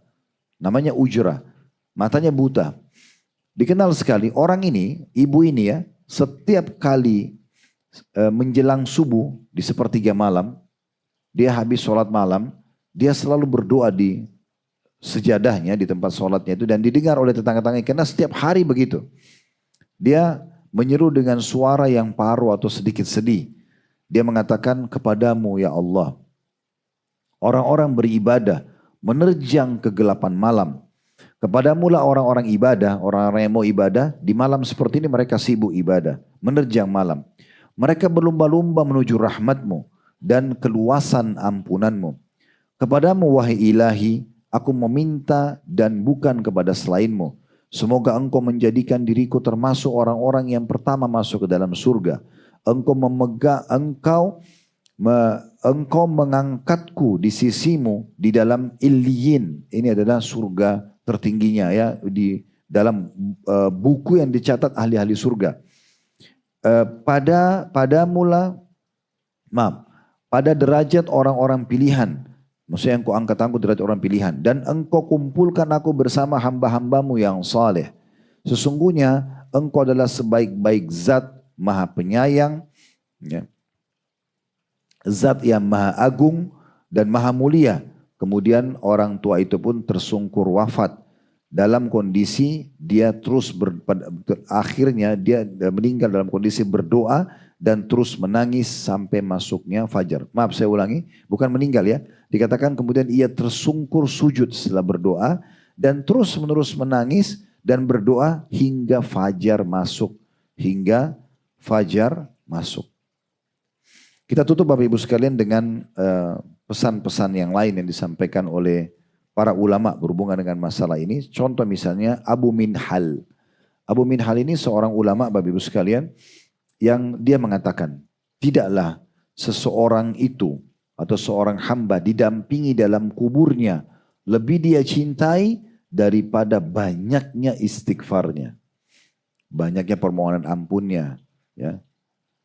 Al-Hasan Basri berkata, perbanyaklah istighfar di rumah-rumah kalian, di meja-meja makan kalian, di jalan-jalan kalian, di pasar-pasar kalian, dan di majlis-majlis kalian. Karena tidak ada yang tahu kapan ampunan itu akan turun. Makna lainnya sebenarnya, walaupun di sini singgung istighfar, makna lainnya adalah sebenarnya lebih kepada bagaimana seseorang mengisi amal-amal saleh. Jangan sia-siakan lagi Bapak Ibu sekalian ya. Tujuan majelis ilmu kita seperti ini, itu adalah untuk menambah keimanan dan ketakwaan kita. Jadi kalau Bapak Ibu rasa misalnya, merasa lebih dekat sama Allah, merasa lebih takut karena amal salehnya kurang, merasa takut nanti dihukum karena ada dosa belum kita taubat, itu efek dari ilmu. Kalau ada itu dijaga, pulang dari sini, jangan heran kalau itu ada. Ya. Jangan malah ditepis, dihilangkan, dirasa ini mengganggu. Sehingga kita kembali lagi dalam kelalaian-kelalaian kita. Karena memang kematian itu fakta dan data yang pasti akan datang. Ya. Tidak mungkin seseorang dari kita luput dari kematian karena memang kita pasti akan mati. Dan dia adalah satu-satunya pintu menuju kepada kehidupan abadi nanti di akhirat sana. Oleh karena itu selamatkan diri kita Bapak Ibu sekalian sebelum terlambat. Allahu a'lam. Dan ambillah pelajaran besar dari Ramadan kali ini. Cukuplah Ramadan lalu kalau diikuti dengan kelalaian sesudahnya. Sekarang justru mumpung di bulan Syawal, maksimalkan. Saya juga ingin tambahkan, puasalah 6 hari bulan Syawal. Ya. Karena kata Nabi SAW, siapa yang puasa Ramadan sebulan penuh diikuti 6 hari dari bulan Syawal, sama dengan pahalanya puasa setahun penuh. Jadi kalau Bapak Ibu kerja di perusahaan, lalu pimpinan perusahaan bilang begini, siapa yang kerja bulan Januari full 1 bulan penuh, tambah 6 hari saja lembur di bulan Februari, saya kasih gaji setahun. Nah ini biasanya kalau dijelaskan gaji cepat difahami gitu ya. Maka seperti itu. Pertanyaan sederhana, kenapa enggak puasa Syawal? 6 hari itu pendek sekali. Makanya saya kadang-kadang kalau terjemahkan hadis ini saya bilang begini. Kata Nabi SAW, siapa yang berpuasa Ramadan sebulan penuh diikuti 6 hari dari 6 hari saja. Ada saya tambahkan saja. Dari bulan Syawal sama dengan pahala puasa 365 hari. Kita bayangkan Bapak Ibu sekalian kalau puasa 365 hari non-stop. Itu kan meletihkan. Tapi kita bisa dapat Allah ringkas hanya tambah 6 hari. Kenapa enggak puasa? Ada yang bertanya, Ustaz, mana duluan saya bayar utang atau saya puasa dulu? Tentu utamanya bayar utang baru puasa Syawal. Tapi secara hukum fikih boleh Syawal dulu baru bayar utang. Cuma bagi orang yang seperti ini, misalnya dia puasa 6 hari dulu. Ya. Syawal nanti dia bayar utangnya misalnya bulan depan atau nanti bulan depannya lagi. Secara hukum fikih boleh. Tapi masalahnya selama utang Ramadan belum dibayar walaupun Syawal sudah selesai, belum dicatat di buku amal puasa setahun. Karena syarat utamanya puasa Ramadan sebulan penuh baru ditambah 6 hari Syawal. Oleh karena itu kami selalu sarankan bayar utang dulu, bayar baru puasa Syawalnya. Toh kita ini kayak mesin mobil tadi masih panas gitu ya. Tapi kan Ustadz masih banyak undangan ketupat dan segala macam. Kita masih punya Selasa, Rabu, Jumat, Sabtu, Ahad. Oke, pakai Senin Kamisnya. Masa Senin Kamis juga nggak bisa. 7 hari 1 pekan, ini puasa dulu nih Senin Kamis nih. 2 hari, 5 hari masih bisa. Lagian juga kita masih bisa, kalaupun mau Syawalnya 6 hari berturut-turut tuh bagus juga tuh. Supaya selesai gitu ya. Misal, toh kita bisa janjian setelah 6 hari nanti. Atau di malam hari. Kan bisa saja begitu ya. Contohnya, atau mungkin seperti majelis taklim ini kita sepakat yuk sama-sama. Satu majelis taklim kita mulai puasa besok ya, semua rame-rame. Ayo sama-sama kita menyumbang untuk buka puasain orang biar dapat pahala. Nah seperti kita hidupkan suasana begitu kan bisa saja. Contohnya gitu. Di 6 hari Syawal, puasa Bapak Ibu sekalian. Sayang sekali, puasa Senin Kamis, 2 hari sepekan. Ditanya kepada Nabi Muhammad SAW, kenapa anda puasa Senin Kamis? Kenapa tujuannya? Kenapa? Kata Nabi SAW, karena setiap Senin dan Kamis amal soleh lagi dilapor kepada Allah. Saya mau waktu dilapor saya sedang puasa. Sehat itu. Ada satu dokter di barat, orang non muslim, dia bilang apa? Komunitas manusia yang paling sehat umat Islam karena mereka punya program puasa. Seminggu 2 hari. Jadi kalau 7 hari itu, 5 hari ini kita makan macam-macam, 2 hari ini penetralnya. Normal itu. Bagus banget gitu. Ajak suami, ajak istri, ajak anak itu bagus banget. Puasa 3 hari setiap bulan namanya Ayyamul Bid. Tepatnya 13, 14, 15 dari bulan Hijriyah. Ini yang paling afdal. Tapi kalau tidak bisa seperti ibu-ibu ada masa perputaran haidnya. Misalnya kalau yang masih haid. Misal maka bisa dipilih tanggal berapa saja dari bulan Hijriyah tapi 3 hari. Misalnya 1, 2, 3. Ya, 7, 8, 9 yang tidak kena dengan masa haid misalnya. Nah, tapi kalau afdalnya 13, 14, 15. Ini 3 hari berturut-turut. Kata Nabi SAW puasa 3 hari setiap bulannya itu sama pahalanya puasa setahun penuh. Ini luar biasa keutamaannya. Kemudian selanjutnya ada puasa 9 hari ya berturut-turut di awal bulan Zulhijjah. Kita sekarang bulan Syawal ya.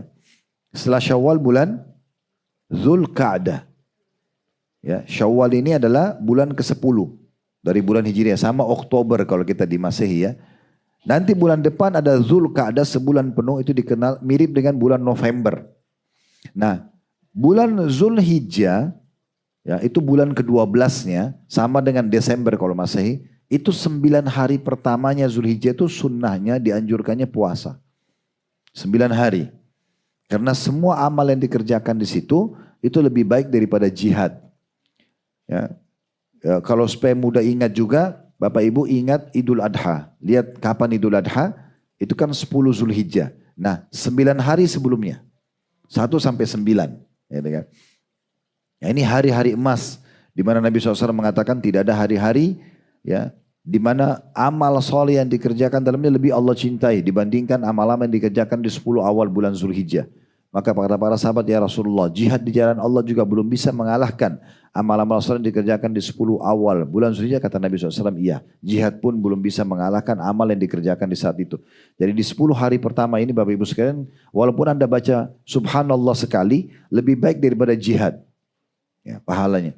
Sampai kata Nabi SAW, kecuali ada seorang laki-laki yang keluar membawa seluruh hartanya, dia juga bawa jiwanya di medan perang, kemudian dia tidak membawa pulang keduanya. Habis hartanya diinfakkan, dia pun mati syahid, baru sama dengan pahala ibadah yang dikerjakan walaupun kecil di 10 awal bulan Zulhijjah.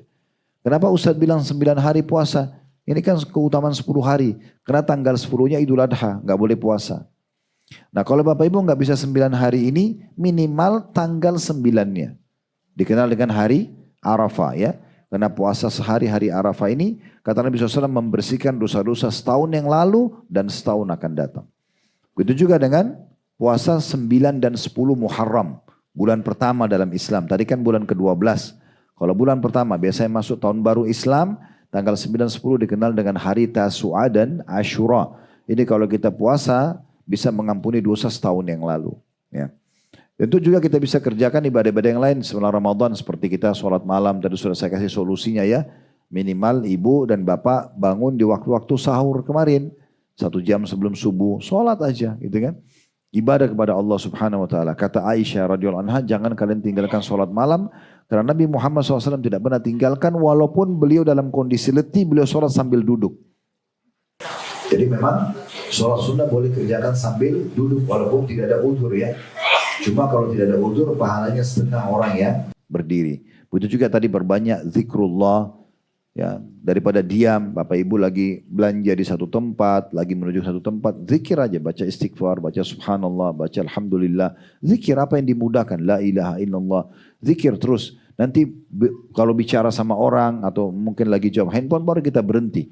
Ya, makanya seorang sahabat bertanya, ya Rasulullah, amal apa yang paling baik? Kata Nabi SAW, lisanmu selalu berzikir kepada Allah. Ini ibadah, satu-satunya ibadah yang terus berlanjut kita kerjakan sampai di surga. Di surga nggak ada lagi sholat, nggak ada lagi puasa, tapi zikir masih terus berjalan. Makanya termasuk ibadah yang baik gitu ya. Sama dengan membaca Al-Quran, ikuti semua, jenguk orang sakit,